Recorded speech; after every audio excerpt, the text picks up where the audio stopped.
मेरे प्यारे भाइयों एवं बहनों, आप सभी का हमारे अपने YouTube चैनल कथा एवं उपाय में हार्दिक स्वागत एवं अभिनंदन है। आज हम आपके लिए लाए हैं श्रावण मास शुक्ल पक्ष की पुत्रदा एकादशी का महात्म्य एवं कथा। तो ध्यानपूर्वक इसे अवश्य श्रवण करें। युधिष्ठिर ने पूछा, मधुसूदन, श्रावण के शुक्ल पक्ष में किस नाम की एकादशी होती है? कृपया मेरे सामने उसका वर्णन कीजिए। भगवान श्री कृष्ण बोले, राजन, प्राचीन काल की बात है। द्वापर युग के प्रारंभ का समय था। माहिष्मतीपुर में राजा महीजित अपने राज्य का पालन करते थे, किंतु उन्हें कोई पुत्र नहीं था, इसलिए वह राज्य उन्हें सुखदायक नहीं प्रतीत होता था। अपनी अवस्था अधिक देख राजा को बड़ी चिंता हुई।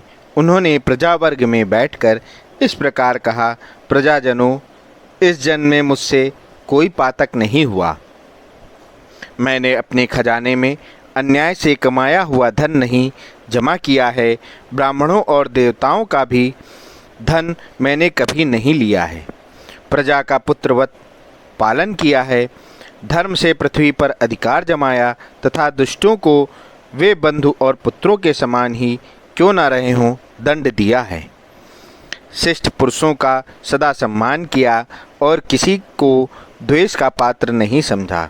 फिर क्या कारण है जो मेरे घर में आज तक पुत्र उत्पन्न नहीं हुआ? आप लोग इसका विचार करें।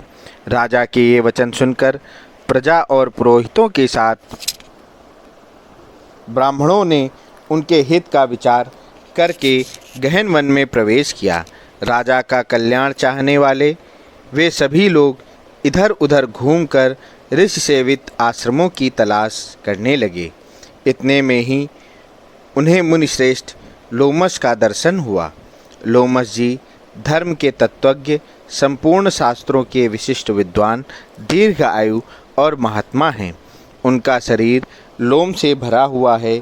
वे ब्रह्मा जी के समान तेजस्वी हैं।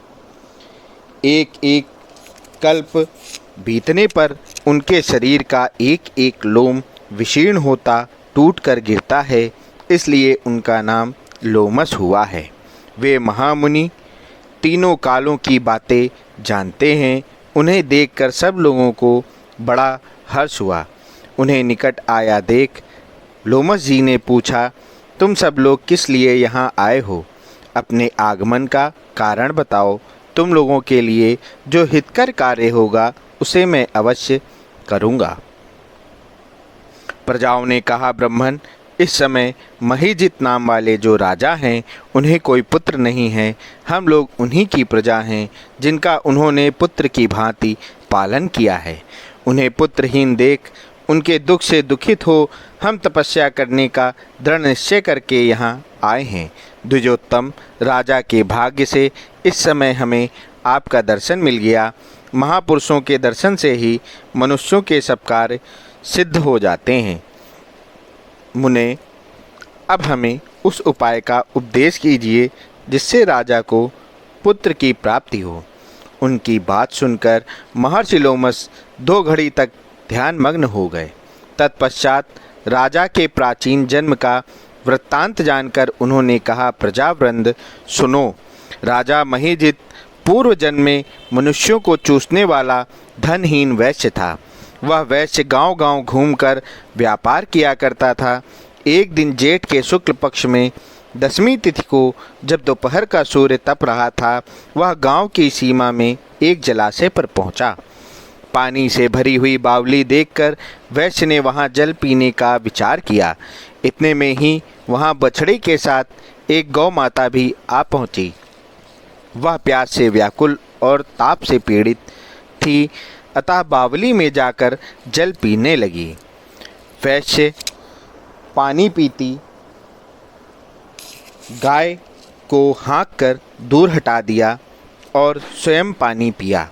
उसी पाप कर्म के कारण राजा इस समय पुत्रहीन हुए हैं। किसी जन्म के पुण्य से इन्हें अकंटक राज्य की प्राप्ति हुई है। प्रजाओं ने कहा, मुने, पुराण में सुना जाता है कि प्रायश्चित रूप पुण्य से पाप नष्ट हो जाता है। अतः पुण्य का उपदेश कीजिए जिससे उस पाप का नाश हो जाए। लोमस जी बोले, प्रजाजनों, श्रावण मास के शुक्ल पक्ष में जो एकादशी होती है वह पुत्रदा के नाम से विख्यात है। वह मनोवांछित फल प्रदान करने वाली है। तुम लोग उसी का व्रत करो। यह सुनकर प्रजाओं ने मुनि को नमस्कार किया और नगर में आकर विधिपूर्वक पुत्रदा एकादशी के व्रत का अनुष्ठान किया। उन्होंने विधिपूर्वक जागरण भी किया और उसका निर्मल पुण्य राजा को दे दिया। तत्पश्चात रानी ने गर्भ धारण किया और प्रसव का समय आने पर बलवान पुत्र को जन्म दिया। इसका महात्म्य सुनकर मनुष्य पाप से मुक्त हो जाता है तथा इहलोक में सुख पाकर परलोक में स्वर्गीय गति को प्राप्त होता है। तो आप सभी से हमारा अनुरोध है कि आप सभी लोग पुत्रदा एकादशी की इस कथा एवं महात्म्य को अवश्य श्रवण करें और पुण्य के भागी बनें और साथ ही साथ अपने मित्रों व प्रियजनों को भी इसका लाभ अवश्य प्रदान करें। धन्यवाद। आप सभी का मंगल हो। जय जय श्री राधे, जय जय श्री कृष्णा।